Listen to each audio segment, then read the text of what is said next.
প্রভু কলিতে এসে 14টা বছর বাবলা বৃক্ষের নিচে বসে বসে আহার নিদ্রা ত্যাগ করে গৌরাঙ্গ মহাপ্রভুকে ডেকেছে, আসো প্রভু, এসে দেখে যাও তোমার কলির দুরবস্থা।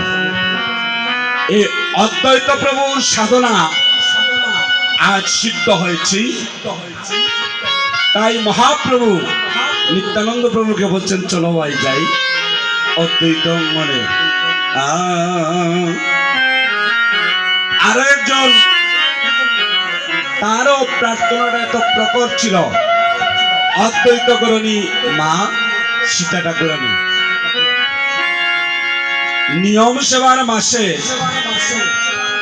ব্রজগোপীরা কেত্তায়নী মূর্তি তৈরি করে পূজা করেছিল আর বলেছিল, মা ও মা কেত্তায়নী, তুমি কৃপা করে ভগবানকে আমরা যেন প্রতিরূপে পাই। বলেছিলেন, হ্যাঁ তোমরা পাবে।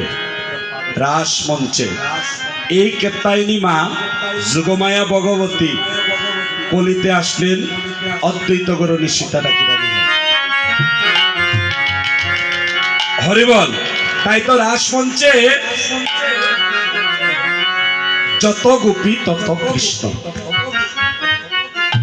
এই যে কৃপা করেছিলেন মা যোগমায়া। আর তারপর যুগে শল্যবনী খাওয়াইতেন, কে খাওয়াইতেন? দুর্গা। কয়াত দিয়া? 10 হাত দিয়া। আর কি বলেছিলেন? গোপালকে বলেছিলেন, ও গোপাল, একবার আমাকে মা বলে ডাক। গোপাল বলেছিল, বলে না, আগত কলিতে যে তুমি সীতা ঠাকুরানী হয়ে যেই দিন তুমি যাবে, সেই দিন গিয়ে প্রথমে তোমাকে মা বলে সম্বোধন করব। এই সীতা ঠাকুরানী, যার ভক্তির টানে ভগবান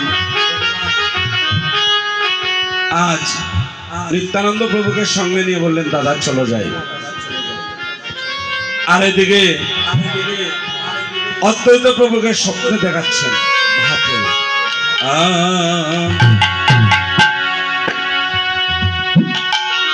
নিশাকালে